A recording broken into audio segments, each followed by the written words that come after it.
So yeah, I am indeed Katie Dowling. I am a nurse practitioner and I work for you guys. Whether you know it or not, the fact that you're registered in even one 4-credit course means that you have paid a student health service fee, which means you help pay my salary, and I take that pretty seriously. What that gives you access to is a lot of health-related services. So you can come see myself or another nurse practitioner in the health center. You can see a counselor.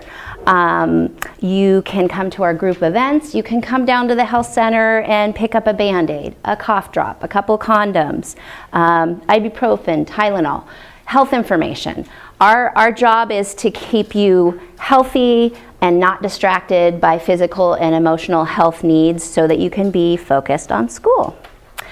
We do have, I wanted to show you our website. So just typing health in any of the top right-hand search boxes on any Cabrillo webpage will bring you, the first 3 hits are going to be student health services. So I want to make sure that you see our hours here, our contact information, and upcoming events. I don't know how many of you guys saw the Send Silence Packing exhibit last week. That was us that brought that to campus, really trying to open up the conversation about depression, anxiety, other issues that could lead to suicide, which is the second leading cause of death among college students. Also next week, more related to this class, we are doing Denim Day, which is a day all about awareness around sexual assault, and hope, healing resources will be out in front of the library here and in the breezeway in Watsonville next Wednesday, midday. So, but what are we really here to talk about today? Sexually transmitted infections, yay! All right, so starting the slideshow from the beginning. So that's me, that's what we're talking about. The little preface here, sometimes I have clickers, but these slides with multiple choice questions on them work with or without clickers. I'm not here to freak you out. My job here is not to show you a bunch of pictures that scare you and make you think that having sex ever is a bad idea. I'm not trying to disgust you. I really hope that you're not bored, because I find this topic pretty fascinating. Really is what I'm after. I want you all to go home feeling like you've got more information to make better informed decisions about your sexual health and behavior, and that you can share it with your friends and partners. So, who is at risk for sexually transmitted infections? What do we think? Anyone who's sexually active? Does there have to be penetration? No. So it can be intimate contact as well. And you're absolutely right. Anybody that has any exposure that's intimate, whether penetrative or not. What about gender? Does that matter? Is one gender or any gender more at risk than another? Yeah, absolutely. For different infections, there's different numbers, different stats that go with it. But if I had to say who's more at risk given the choice between men and women, I would definitely say women. There's several reasons for that. Can anybody guess? I'm not going to guess. Okay. You might know. Place to take notes on this very question on the back side of your study guide, number 3. So you might want to jot some notes about this section of her lecture there. Sorry. Okay. And then someone else. And then anybody want to throw out an idea why women might be more at risk than men? They don't show as many symptoms sometimes than men would. Yes, and both men and women can be asymptomatic. True, and I think there's a couple of better reasons. Yes. Cervical cancer? Cervical cancer is a big deal, sure. And that brings to me, where is your cervix? Are you asking me? Yeah, where is a woman's cervix? Up and in, right? Very internal. Where could a man get a similar infection? Very external, correct? So that's one of the big differences. Women have internal genitalia, where the vagina is dark, warm, and wet, and microbes like to grow there. Did you have another idea? I was just thinking, isn't there like one less layer of Tissue. Yeah. Tissue, absolutely. Both men and women have rectums, and that there's very thin lining there, very small number of layers of tissue between the lumen, the interior space, and blood supply. A few more layers for the vagina, way more layers for the penis. So external genitalia, penis, less vulnerable to microbial infection. What about social factors? Did you have a thought on that? No, never mind. Okay. Yeah. I believe like women are supposed to get tested more regularly, and men they don't ask when to get tested. That's an interesting thought, and what came first. Women definitely seek healthcare way more often than men do, and therefore we have better numbers about women than men. And we're both at risk, and we all should be getting tested. Whatever gender you identify with should be. If you're using your intimate parts, you should, and touching other people's intimate parts, you should be getting tested. Still have a thought? Okay. So socioeconomic factors, power factors definitely come in. Traditionally, most cultures, who has more power, men or women? Men.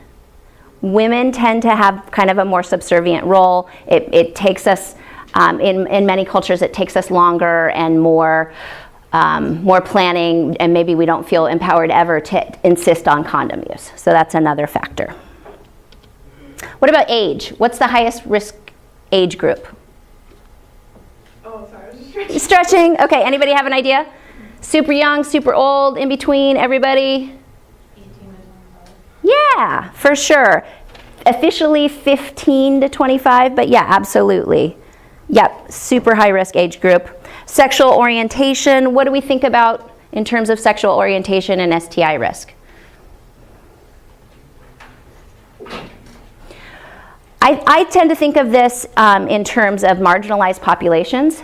Marginalized populations are going to be more at higher risk for any sort of thing because there's less resources, you feel less free to choose said resources. Yeah. So definitely men who have sex with men, whether they also have sex with women or not, tend to be a special risk population, especially for HIV and syphilis. Women who have sex with women definitely have risk, but we don't see as many infections transmitted in that population, but it's not by any means impossible. Race and ethnicity, again, marginalized populations. People of black heritage tend to have much higher rates of many infections than other backgrounds. Same with Latino. Socioeconomic status, absolutely. Not having health insurance, not having the education background that informs you how to go about taking care of your health, not having transportation to get to the place where you buy condoms or to get to a screening facility, definitely an issue. And then the last one, which just flashed by really quick, was individual factors. So the decisions we make absolutely influence our risk. What risks we take equates how likely we are to contract an STI. So I went backwards. That's interesting. There we go. Okay, so 15 to 24. We already talked about that being a high-risk age group, but how risky? So young people in this age group account for what percentage of all new STIs? This statistic has been out there for several years and it's remaining pretty constant. Who thinks it's 12%? Who thinks it's 88%? Who thinks it's 33? What about 50? 50 is the right answer. So young people in this age group account for about a quarter of the sexually active population, yet they contract half of the sexually transmitted infections that we see in the US. So some old statistics mixed with some newer statistics.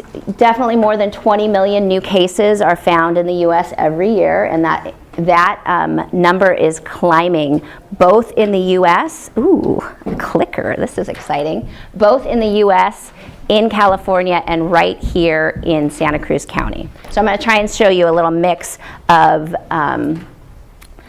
national, state, and local statistics.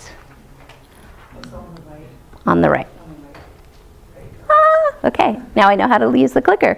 Okay, so here are some incident rates for California for chlamydia, gonorrhea, and early syphilis. So definitely we are seeing a steep increase in each of these infections. And these are all reportable infections, meaning that anytime we get a positive test result, the local county health service agency, the public health department is notified. So we get really good numbers about these. And they're definitely increasing.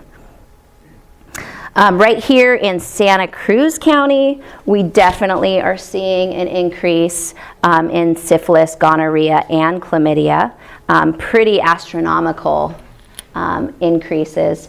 Syphilis, very steep incline.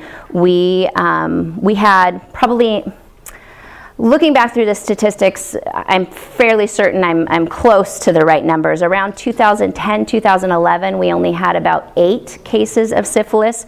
The following year, we had 24 by October of the following year. So we had just a sudden steep increase. And a lot of the thought about what that's about is internet dating, internet hookups, anonymous hookups often. So interesting to look at. I did want to show you guys the most recent STI report. I didn't update the number from October 2016, but this was published in 2018 and includes numbers from 2017. So I pulled these numbers directly from here onto my slide, but this is really good local information, so I do encourage you guys to read it. And then also syphilis, we've had congenital cases of syphilis, meaning high risk for birth defect. So that's a huge concern. So again, I encourage you guys to read this, look at it as an extra reading assignment that will inform you about our local issues. So these are the ones that we're going to talk about for sure today.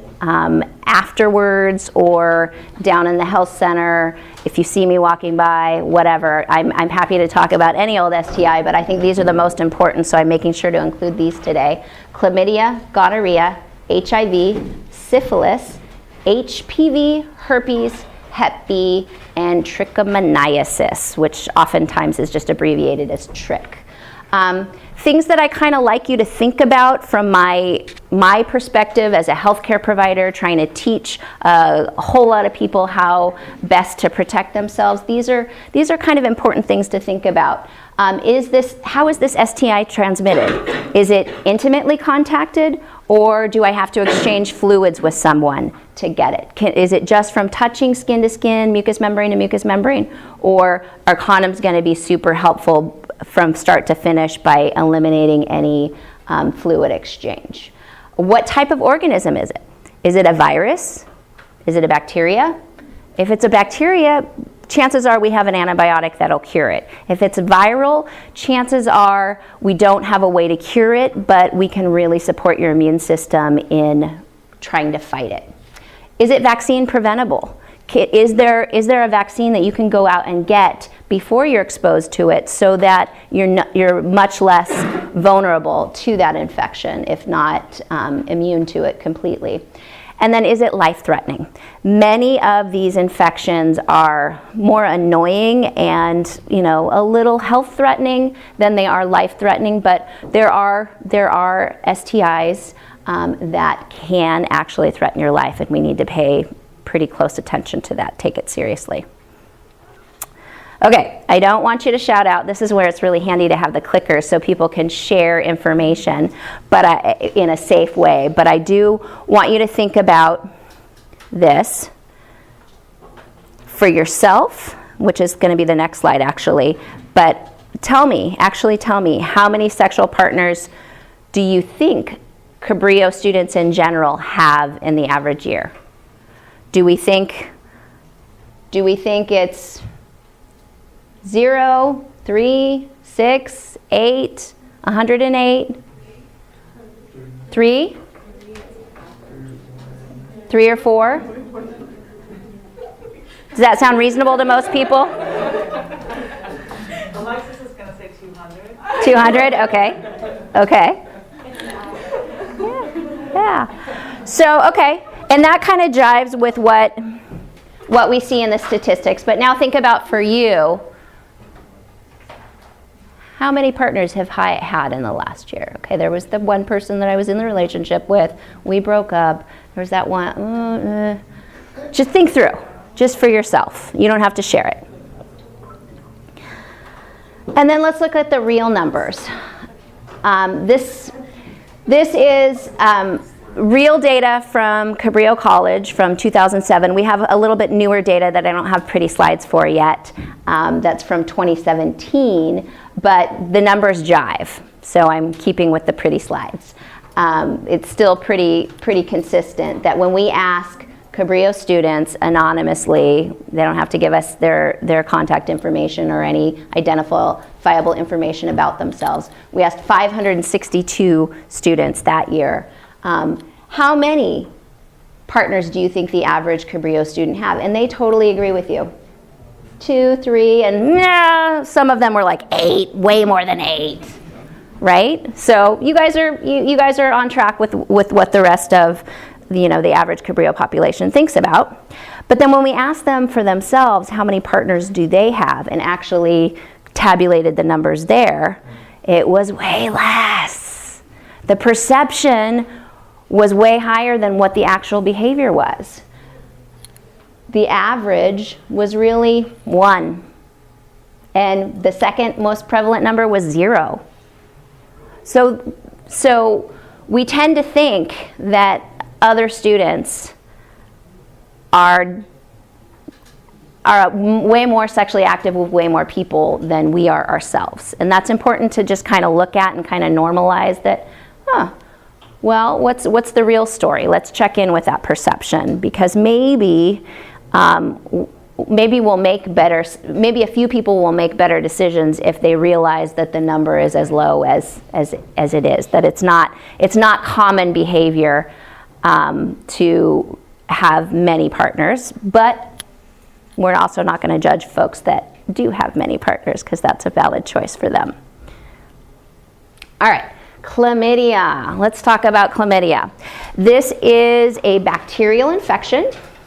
It's diagnosed typically with a urine test. We can also do a swab, but we really only do that when we're doing a pelvic exam for a woman already. We no longer torture men with cotton swabs put in their urethra. That's not nice. We don't do it anymore. It's totally unnecessary. Peeing in a cup is completely sufficient. It's transmitted by fluid, so vaginal secretions and semen. Treatment is an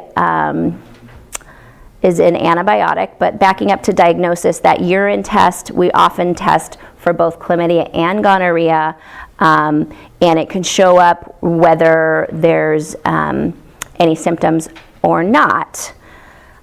Treatment is typically a 1 dose of azithromycin, and that's a really great treatment because it's hard to mess up at. You take 1 big dose, it's in you, it starts working within 24 hours, and then you're completely cured in a week, as long as you haven't re-exposed yourself to a partner that also has chlamydia. So oftentimes we talk about partner treatment with sexually transmitted infection, and this is one that partner treatment is crucial.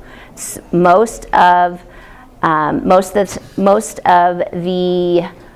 reoccurrence of chlamydia is not from a new partner, it's from a partner that's been untreated. So it's really important that all partners that, we usually kind of do a rule of thumb about any partner that you've had in the last 2 months should be treated, and each partner needs to wait the full week before having any sexual exposure at all. It's not about, okay, use a condom every time. It's no sexual exposure until you've been treated and your partner, all partners have been treated and waited the full week. It is a big deal, even though sometimes there's no symptoms, because if that chlamydia bacteria is allowed to hang out in your reproductive tract, whether you're a man or a woman, it can get further up and cause more damage, a more profound infection. For women, this means pelvic inflammatory disease. For men, this can be epididymitis, which is going to result in testicular pain. That's no fun. And more commonly for women, because there's less distance between the genitals and the more internal organs, it can cause sepsis, which means a blood infection, and people can die of that. It's less common now in developed countries with good healthcare options, but it does still happen. And chlamydia is the reason why we put antibiotic ointment in newborns' eyes the moment they're born, because chlamydia can cause blindness, and this is a very preventable thing. We also test prenatally for chlamydia and gonorrhea and many other infections, but just prophylactically we do this so that no baby goes blind unnecessarily. It can also cause pneumonia. We don't see that very often, but it's possible. This would probably be in someone that was more immunosuppressed. Gonorrhea is very, very similar to chlamydia in symptoms and diagnosis. Again, that same urine specimen or that same swab from your pap smear can be tested for both chlamydia and gonorrhea. Gonorrhea is much less common and more serious because we don't have great antibiotics. The antibiotics that we were using 10 years ago to treat gonorrhea don't work reliably anymore. There's antibiotic resistant strains, and we're down to one antibiotic, Rocephin, that works pretty reliably well, but we don't want to lose that one, so the CDC is recommending that we treat with both azithromycin and Rocephin so that we preserve that ability of Rocephin to kill the gonorrhea. Both with chlamydia or gonorrhea, if you were to have symptoms, it would be a weird discharge and pain or burning with urination. It could also be pelvic or testicular pain. And again, gonorrhea, same as chlamydia, can cause long-term complications for upper reproductive tract infection. That's a little bit more complicated, requires more treatment, and there is a risk of sepsis as well. Is there a vaccine for chlamydia? No. Is there one for gonorrhea? Vaccines are typically for viral infections that we don't have an antibiotic cure for. So no for chlamydia, no for gonorrhea. Yeah. Symptoms are slightly different. The color of the discharge might be different. Not important. The fact is, if you have any symptoms, come get tested. And if it's been a while since you've been tested, or if it's been you've had a new partner since the last time you were tested, come on in. Maybe we'll find something. Can you just do a super quick explanation of the connection between gonorrhea, chlamydia, and ectopic pregnancy? Sure. So, pelvic inflammatory disease is not always caused by chlamydia, not always caused by gonorrhea. You can absolutely stop them in their tracks before they cause that, and there are other organisms that cause pelvic inflammatory disease. But one of the major risk factors with developing that more profound infection higher up in your reproductive tract is we can actually get scarring in usually the fallopian tubes is the place that we're concerned about. So there's the immediate threat of feeling really, really ill. It's hard to have PID for very long without noticing it, because there'll be fever, there'll be really excruciating pelvic pain that not only initially means that sex is no fun, but eventually walking hurts a lot. And we can definitely treat this with oral antibiotics if we catch it quickly. If not, you're going to the hospital for IV antibiotics. And anytime we have a case of PID, pelvic infection, there is that chance of scarring, and if we do get significant scarring, that may block the fallopian tubes, which may mean that the transfer of the egg down the fallopian tube is blocked, and then you have a pregnancy developing not in the uterus where it's supposed to be. That's what we call an ectopic pregnancy. It is life-threatening to have a pregnancy growing outside of the uterus, because the uterus can accommodate, can stretch, can grow, and it's designed for that, or whatever you believe. And with the fallopian tube or any other place outside of the uterus, you have very high risk of rupture and bleeding, which is very life-threatening.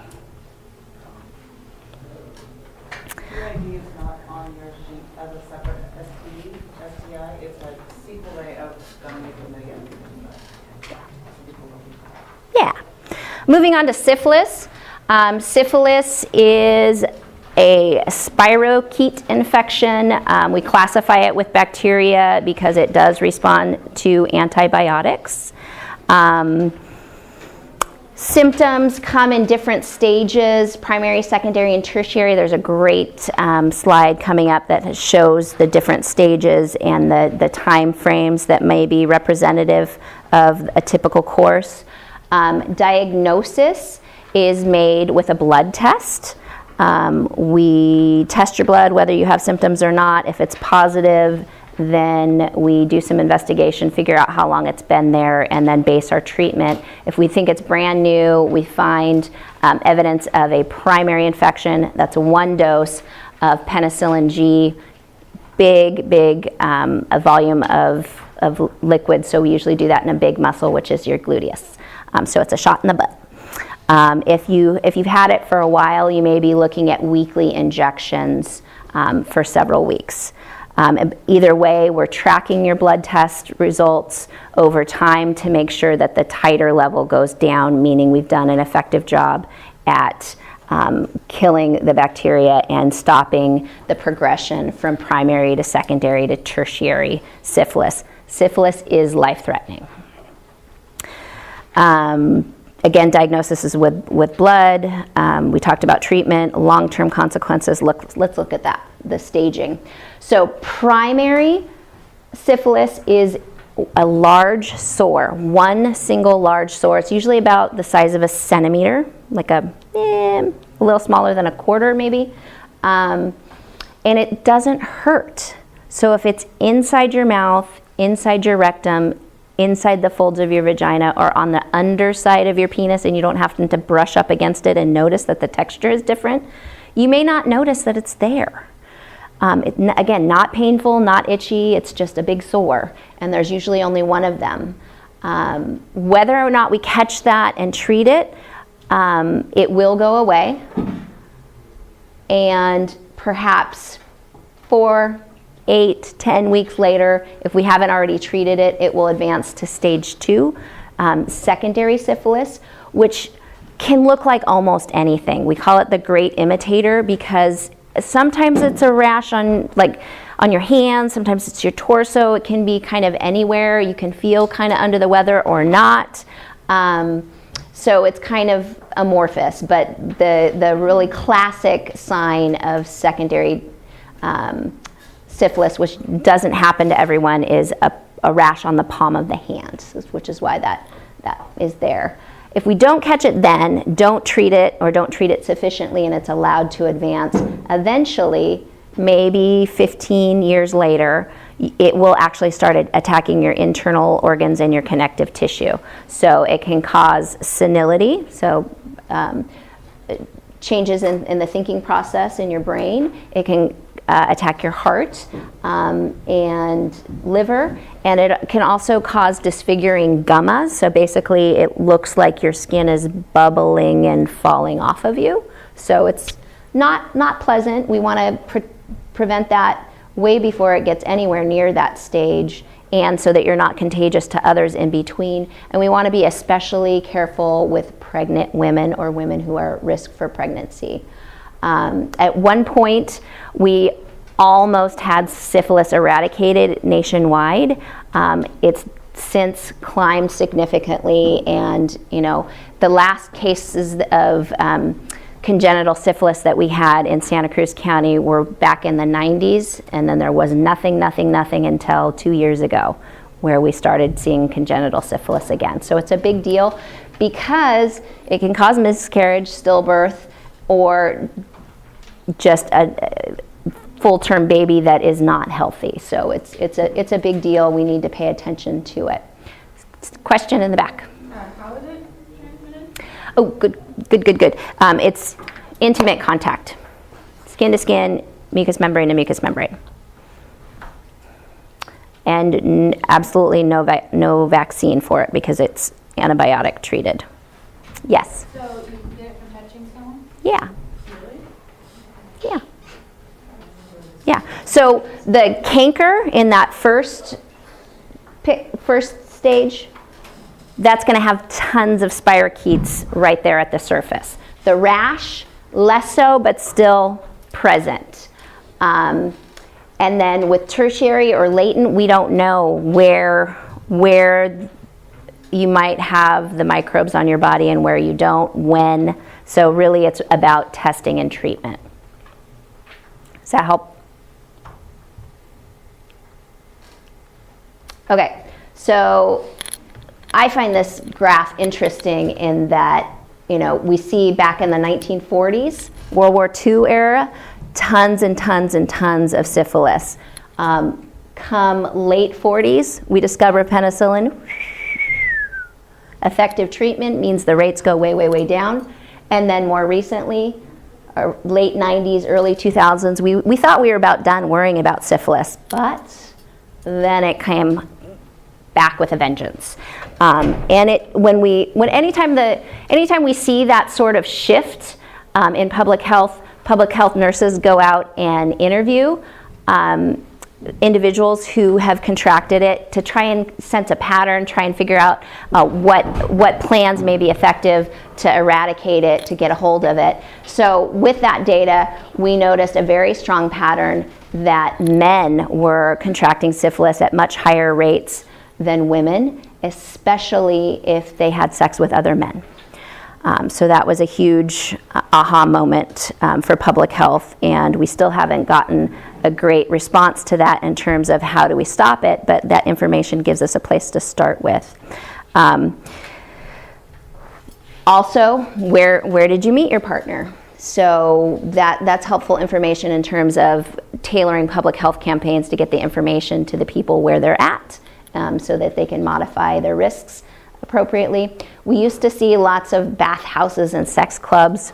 Those are less of a thing. Who needs that when you've got Tinder or Grindr? Bars and clubs are still a major way that people hook up with partners that they eventually realize may have been their source. The great equalizer in terms of gender for syphilis is drugs, specifically meth. Meth users contract syphilis at a much higher rate than folks that don't. In fact, women more so than men. And it's just kind of interesting to me that they broke this out into women, men who have sex with women, the gray line just below that at the end. And then the turquoise line, men who have sex with men and women. And then the blue line is going down, men who have sex with men and only men. So interesting in terms of methamphetamine use and sexual behavior and syphilis contraction. The big, scary piece. So yes, syphilis can be life-threatening, but we have lots of opportunities to completely cure it, stop it in its tracks before it causes life-threatening injury. The same is not entirely true of HIV, and contracting syphilis very much increases your risk for contracting syphilis. Contracting syphilis very much increases your risk for contracting HIV. Just think about that canker. Having that big open sore, that's like a freeway straight into your blood system, and you can really gather a lot of microbes that way. So most recently, in 2017, looking at the status, HIV status of men who have sex with men who contract syphilis, early syphilis, 51.1% of them in 2017 were HIV positive. That is a huge number. That had come down from about 55%, so we are seeing a little bit of a shift, but it's still way too many, way too high of a risk factor for contracting HIV, so we really need to intervene with this scenario. So moving on to HIV, transmitted, definitely both, fluid exchange. It's really about fluid exchange. It's really, really difficult to contract HIV by kissing someone. Both folks would have to have really sore open wounds, bleeding gums, in order for that to really happen. Really, it's about exchanging bodily fluids through sex or through injection drug use, and sometimes it can even be some sort of device that you're using to snort a drug. That being shared or a syringe being shared is a huge, huge risk factor. In terms of what's riskiest for HIV transmission, that's where we start thinking about how many layers of tissue. The rectum is very thin, easily tears, very important. If you're going to have receptive anal intercourse, whether you're a man or a woman or any gender of any kind, however you identify, if you have a rectum and you're receiving something in it that would involve bodily fluids, you really should be using a condom unless both partners have been tested and there are no other partners. And then that brings me to the window period. It takes usually about 2 months after exposure to the HIV virus for the HIV antibody test to come back positive. So that means that we're testing for your immune system's reaction to the presence of the HIV virus, not the HIV virus directly. So that can take anywhere from 2 months usually, but for some people it takes as long as 6 months. So that window period of 6 months is really what you need to be thinking about when you have exposure and when you have your testing done. You need to be thinking of terms of, it would probably show up within two months, but it could be as long as 6 months. So that's often the advice that I give couples that are starting out and thinking they're going to be a monogamous long-term. When is it safe to stop using condoms? Both of you get tested now. Use condoms for 6 months. Be tested again. If HIV is still negative for both of you, then that's a pretty good indicator that you maybe don't have to use condoms if there's no other partners involved. Treatment is much more available as time progresses. Back in the late 80s, mid-80s, late 80s, HIV that diagnosis was a death sentence. It was just a matter of time before you developed full-blown AIDS and eventually died of a complicating infection because your immune system just couldn't mount a response to that infection that normally wouldn't be a problem. Now we have great drugs that can prolong that period of HIV positive but not yet AIDS diagnosis, and once there is an AIDS diagnosis, still a long productive life in terms of feeling good, being able to work, all of those, having a full life, very, very possible, and we still don't have a cure, nor do we have a vaccine to prevent HIV. There's lots of work being done in that direction, but we have not yet found a vaccine that successfully protects against HIV. Exciting news, especially when it comes to those high-risk groups or anybody that's experiencing any exposed to any high-risk behaviors. PEP and PrEP are a thing.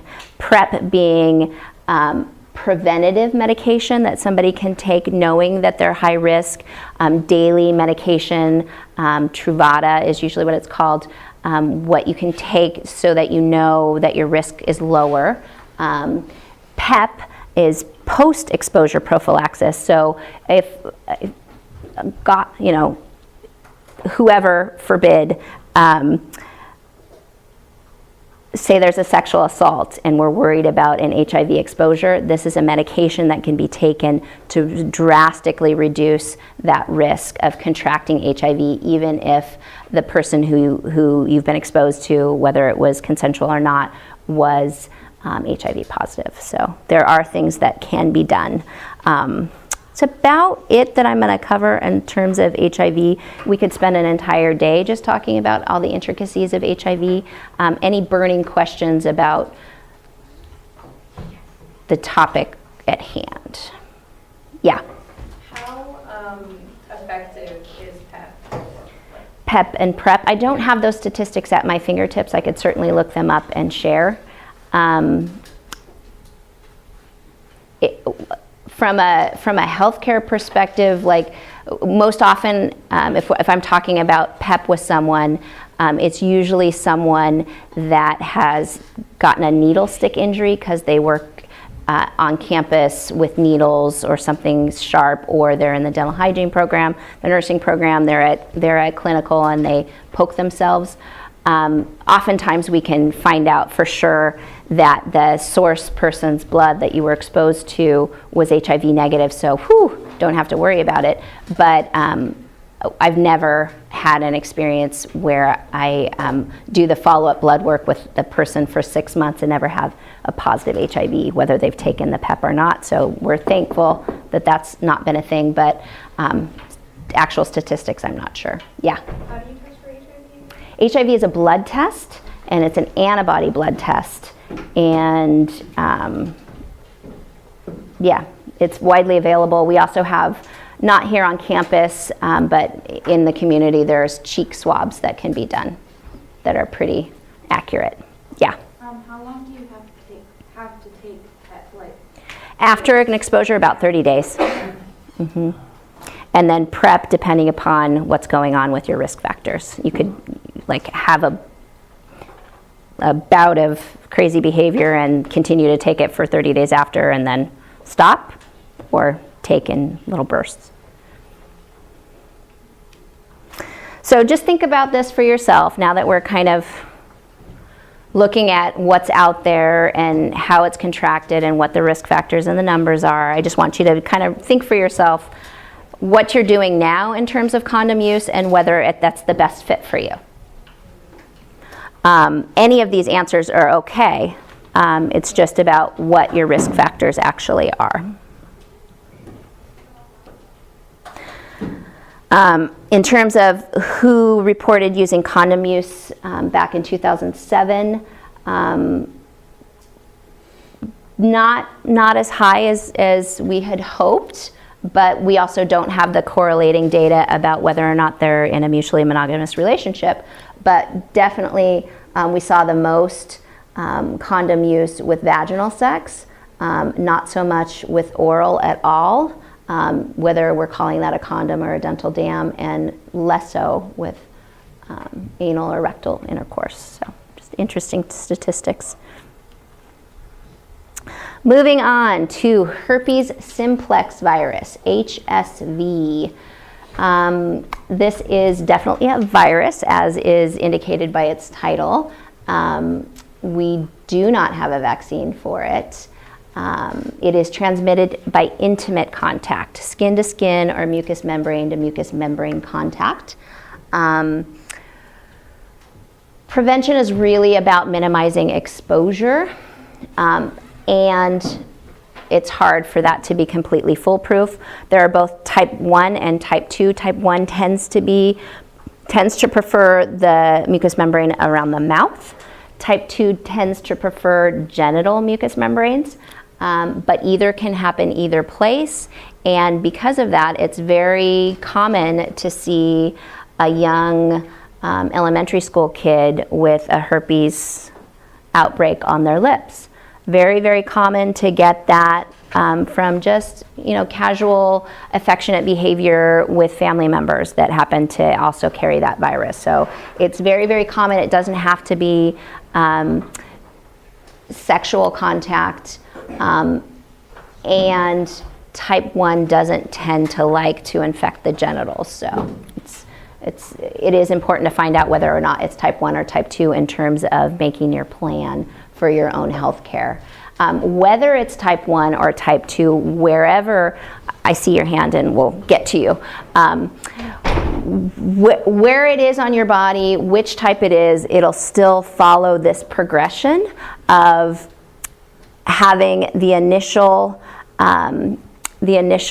outbreak of, it looks like little blisters or pimples. It's like a cluster, usually like I think of grapes in that term, a bunch of little dots that start out maybe looking like a pimple, and then they start looking more like blisters, kind of fluid-filled vesicles, and they're extremely, extremely painful. And especially if it's an initial outbreak, you may feel it under the skin well before there's any evidence on the surface of the skin. And with or without treatment, it'll progress through these stages. The number 2 there, that second grouping of sores, that's actually kind of the vesicular stage where it looks kind of like blisters, where there's fluid underneath. The 3, it's indicating that they're kind of drying up and crusting over, maybe a little bit less painful. And then the 4th stage you're looking at, that's top skin is kind of sloughing off, and it's revealing little ulcers, almost as if somebody's taken a tiny, tiny, tiny melon ball or ice cream scoop and actually removed little divots of skin. Each of these stages are painful. If we can deliver antiviral medication, whether that's acyclovir, Valtrex, Famvir, if we can deliver that medication that's antiviral really early, like within 2 days of the first sign of infection, we can really shorten the course.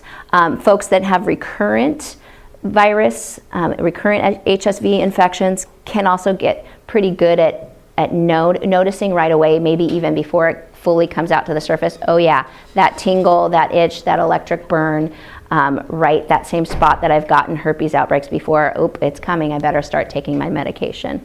And it may actually prevent it from having a full outbreak. Regardless, that virus, whether we treat it, whether we just let it run its course, which it will definitely do within about 7 to 10 days, it will resolve completely. You have the chance of those viruses returning to the nerve root and hanging out and waiting for an opportunity when your immune system is a little suppressed because you've been staying up all night drinking coffee, studying, because you're stressed, whatever it is that's kind of throwing off your normal health routine off, that's when you're most likely to have an outbreak. Treatment is typically just based on the outbreak. The initial outbreak is always going to be the worst outbreak. So we end up prescribing the antiviral medication for 10 days. Recurrent outbreaks, if they're going to happen, tend to be smaller, less numerous, less painful, and shorter lived. So we tend to do more like a 5-day burst of antiviral medication for a recurrent outbreak. If you're one of the super unlucky folks that have frequent recurrence, where you get more than 6 outbreaks in a year, really great idea to take daily suppressive medication. It's that same antiviral medication that we give for the treatment of the outbreaks, but we're giving it in a preventative way to help suppress it in your body so you don't have outbreaks. Whether or not there's been a recent outbreak, there's always a chance that there is virus on the skin, on the mucous membrane in the area that we're concerned about. There's no test for that. There is a culture test where we actually, when you have an active outbreak, we can rub a swab on it, send it to the lab, and they can identify for us for sure, yes, that is herpes and it's type 1 or it's type 2. That is the best test for herpes. Oftentimes, we can just diagnose it just by visual inspection and talking about the symptoms. But if we want to confirm whether it's type 1 or type 2, that culture test is really helpful. There is also an antibody test for herpes, a blood test, which is not recommended except for some very specific situations. The best example of a good reason to do an HSV antibody test that comes to mind is you've got 2 partners. They're going to be together for a while. One partner, and they've been using condoms, and they're caring about each other, and it's important to each other that they protect each other. Daily suppressive therapy can be added to that routine of condoms to really minimize risk. But if the person that has no history of herpes at all takes an antibody test and finds out that they're already HSV positive for type 1 or type 2 via antibody test, what are we protecting against? Their immune system has already seen that and is doing a great job. So that's when it's helpful. In that scenario, you want that antibody test so you know whether or not it makes sense to take extra precautionary measures. But if you're just like, hey, I want to be a responsible human, I want to be tested, I want to make sure that I can inform my partners about the true risk factors, HSV type 1 and type 2 are not a test that we're going to recommend as a screening because oftentimes they come back positive and there's nothing to do about it.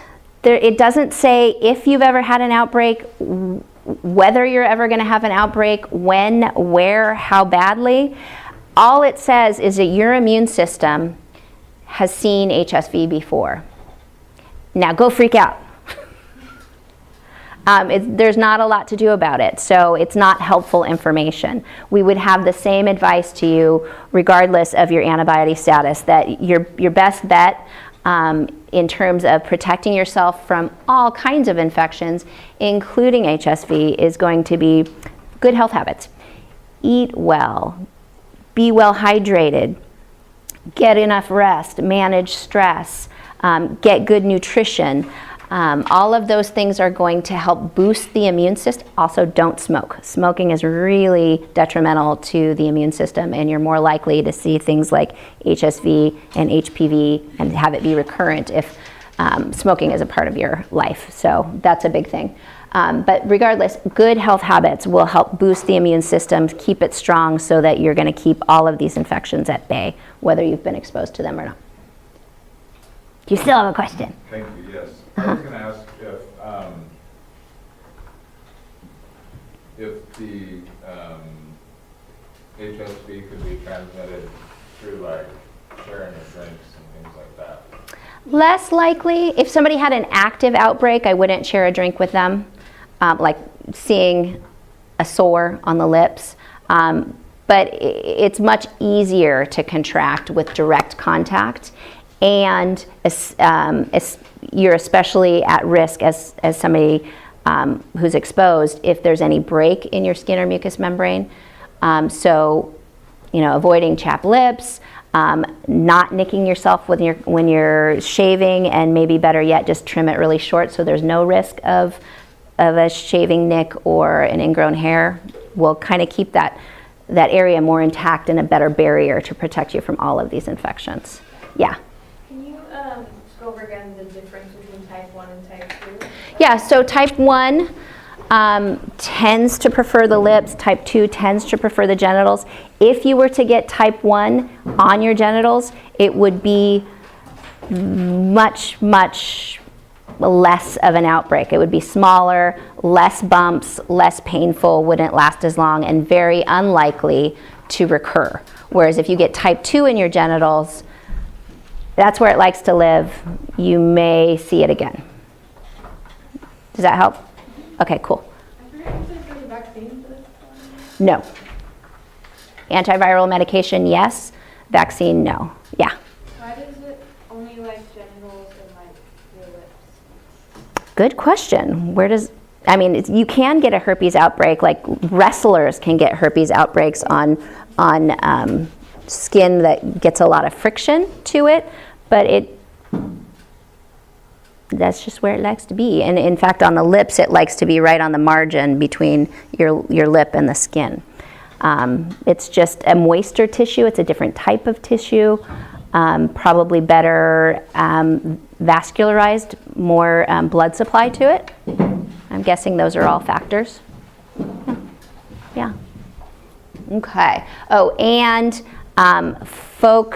women who have HSV outbreaks, it does not spell, okay, you're never going to have a kid, or if you do, it has to be a C-section. We absolutely screen for that. You can absolutely have a normal vaginal delivery, even if you've had a herpes outbreak in the past.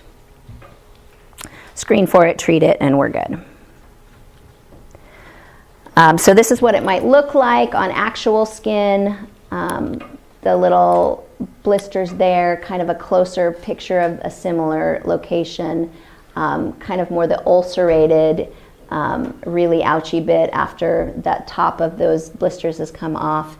And then this one, it's still a cluster of sores, but they're starting to heal.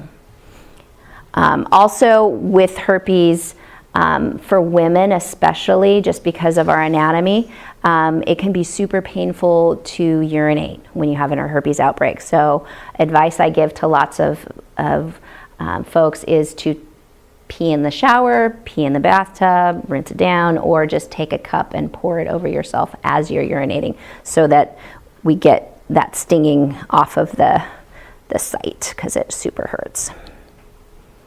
Moving on to HPV, human papillomavirus. So this is definitely a virus, and there is a vaccine for it. Yay! Transmission, definitely intimate contact, skin to skin, mucous membrane to mucous membrane. We see it, genital warts wise, we see it more on the mucous membrane areas, but it can also be directly on the skin, especially around the rectum. Symptoms are painless, not itchy bumps. They're usually just kind of a cauliflower appearing fleshy bump on your skin, like a mole, but way bumpier. It can be pink, it can be red, it can be the same color as the rest of your skin, it can be brown, but definitely don't itch or hurt unless you pick at them. And then we're looking at maybe having a bacterial infection as well. So we're just talking about external genital warts right now. We're also going to talk about HPV that causes cervical cancer. So there's more than 50 strains of HPV that affect the human body. We're only talking about the ones that affect the genitalia right now. Different strains prefer the soles of your feet, plantar warts. You can get them on skin, but of the ones that affect the genitals, some of them cause external genital warts, and some of them prefer that internal, warm, wet, moist environment of a cervix and can cause cervical cancer. And we'll talk about that in a little bit, but the symptoms, it's just the bumps. No itch, no burn, no fever, no anything that really goes along with that. You can get a fever and swollen lymph nodes with especially your first outbreak of herpes, not so with warts. Treatment, several options. You can get a prescription called Aldara after we've diagnosed you by looking at this and knowing that that's warts. There's not a whole lot that looks like that. We can prescribe you a medication that you go and apply to your skin at night, every other night at bedtime. And that's an immune modulator that stimulates your immune system to attack the virus. And it gets smaller, the warts get smaller and smaller and smaller. And it could take a good 4 to 6 months before they're completely gone.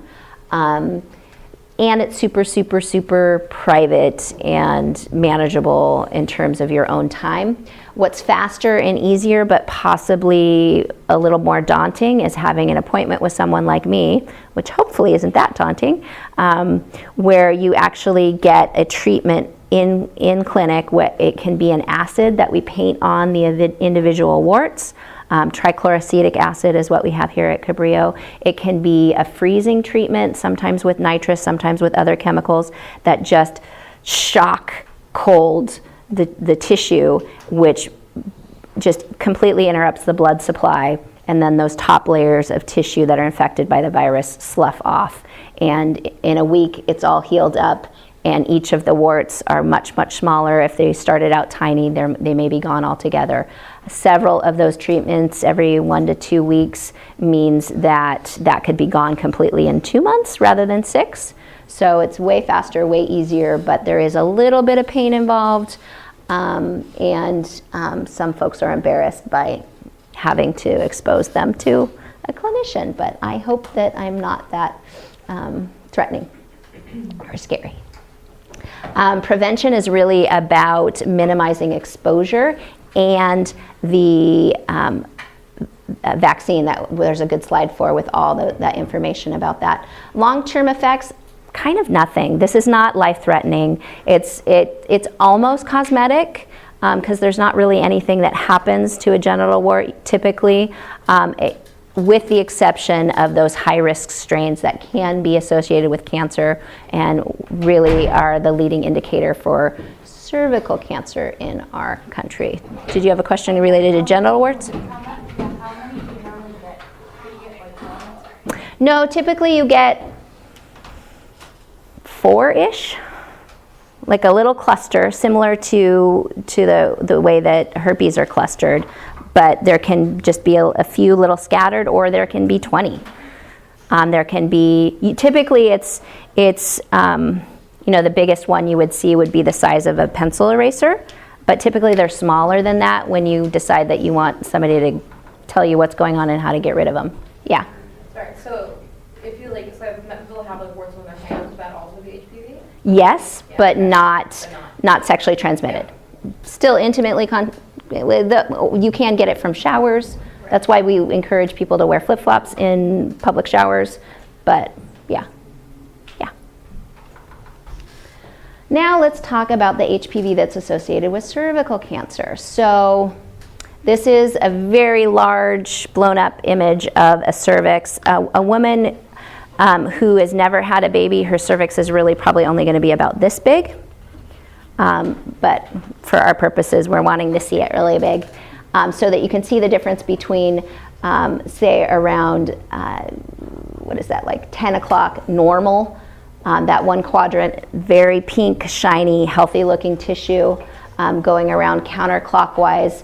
As you go from low grade to high grade to full-blown cancer, it can actually be visible to the eye, but it takes about 10 years from exposure to the HPV virus that's high risk for cancer to full-blown cancer, where we're really worried about your life and longevity.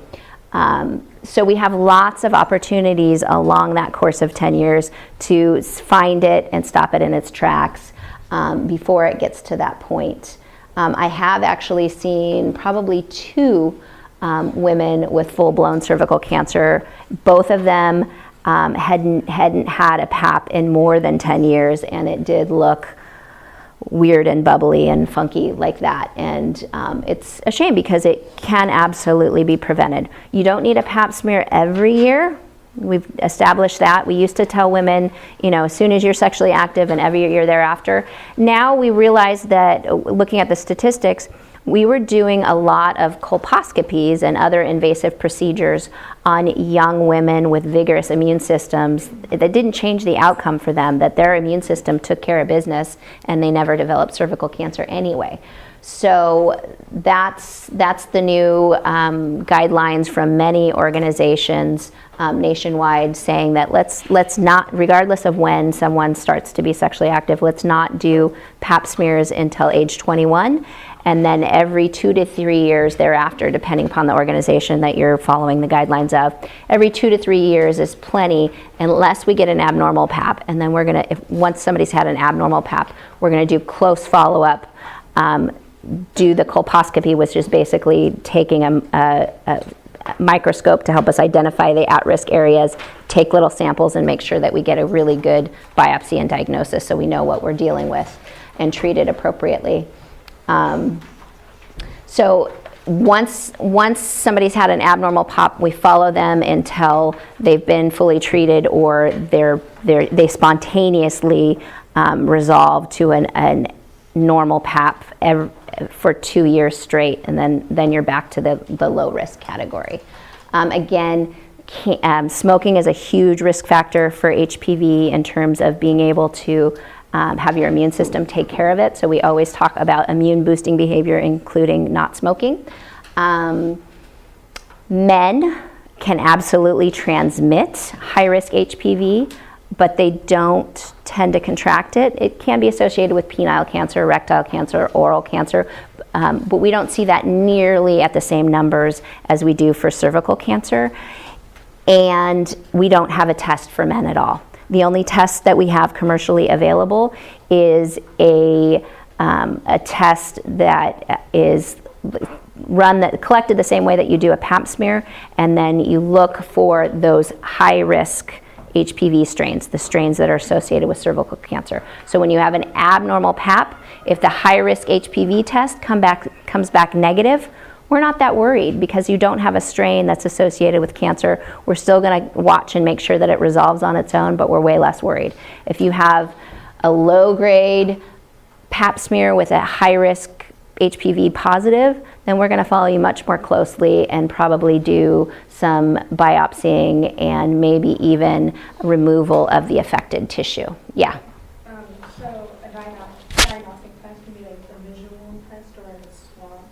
It's a pap smear, Papa Nicolau, and what that is scraping actual endocervical cells from very specifically the Oz or the opening of the cervix, because that's the transform zone between the different types of tissue from the inside of the cervix to the outside. That's where cancer tends to develop, so we make sure we get that area. We do a full 360, make sure we get the whole margin, and put it in fluid. We used to smear it on a slide, spray it with a fixative, and send it to the lab. Now we swish it into a vial of fluid so that all the cells are suspended. Either way, the laboratory looks under the microscopes and says, oh, all of those cells are completely normal cells, and yes, you got that transform zone. Or they say, those are atypical cells, let's watch. Or those are low grade, or actually that's full-blown cancer. Yeah. So that's the Papa Nicolau test, PAP test, is what we use to diagnose cervical cancer. And again, you don't have to do it every year. And sometimes we stop doing it after a hysterectomy. But what I wanted to make sure that I stress is that men with female partners who have had a history of abnormal PAPs should include that in their sharing of information with future partners, that I've had a partner that had abnormal PAPs. I want to make sure that you're getting your PAPs on schedule. Because it can be transmitted that way, even though the man is unlikely to be affected by that HPV. In terms of vaccines, there's several out on the market. I always recommend Gardasil over the other types, and now we have Gardasil 9. Gardasil used to protect against 4. The Gardasil 4 is still on the market, and so is Gardasil 9. More strains is better, but the good news is that the Gardasil 4 protects against 70% of the strains that, or the 2 strains that cause 70% of cervical cancer and the 2 strains that cause 90% of genital warts. So that's pretty good coverage. Contrast that with Cervarix, which doesn't protect against the external genital wart strains, just the cervical cancer strains. Regardless of what HPV vaccine you get, you need a total of 3 injections over the course of about 6 months. If there's an interruption, we just resume where you left off. It doesn't mean we have to start over. It is covered by most insurance, but not FAMPACT. Here's a good point to tell you that Cabrillo College Student Health Services can enroll our students in the FAMPACT program. Basically, FAMPACT is really easily to get on Medi-Cal. It's much easier to get this form of Medi-Cal that only covers reproductive health care than full scope Medi-Cal that pays for everything. And you could get your STD testing, treatment, condoms, birth control, all that stuff taken care of and paid for by the state of California right here on campus. So that's good to know. But FAMPACT does not pay for Gardasil. But there are plenty of places where you can get that for with insurance or without insurance for free in this county. So just come on down and I'll teach you how to do that. Mm-hmm. Does Planned Parenthood have it? Planned Parenthood has it. If you have full scope Medi-Cal or insurance that Planned Parenthood carries, it's pretty easy to get it fully covered. You're done. If you only have FAMPACT, then what they end up doing is having you sign up for this program that reimburses them for it. So there's extra layer of paperwork, but you can still get it for free.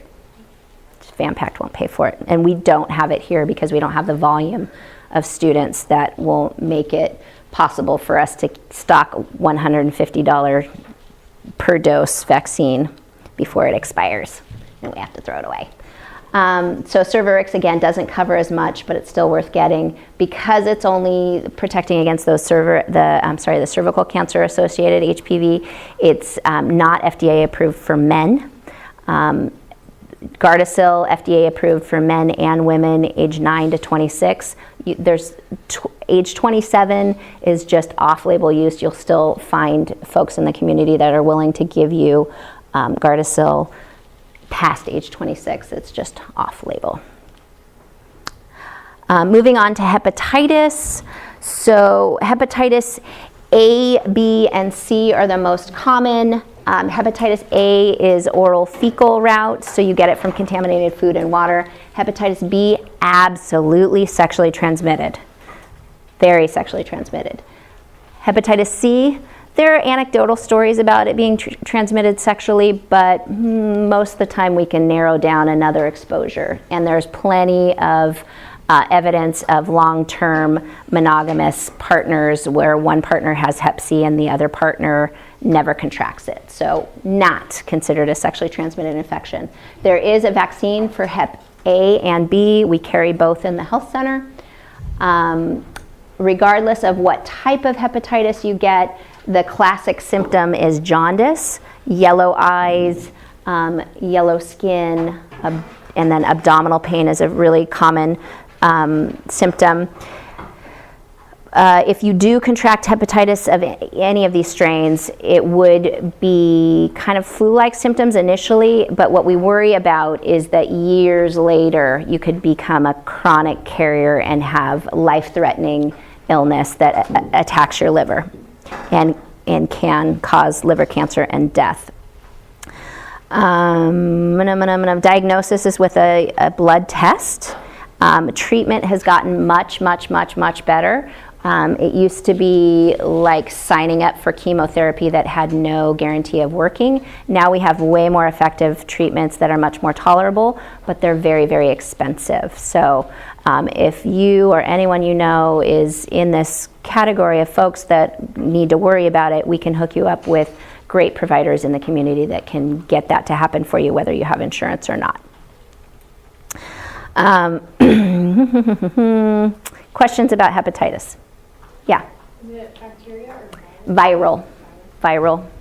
Viral, life-threatening, yes, vaccine for A and B, not C. Yeah. And what are the treatments? There's lots of treatments. They're all antiviral. Their interferon is the typical one. There's many newer drugs that I don't even know the specific names for, but they're specific for chronic hepatitis B and chronic hepatitis C, and they're very, very effective.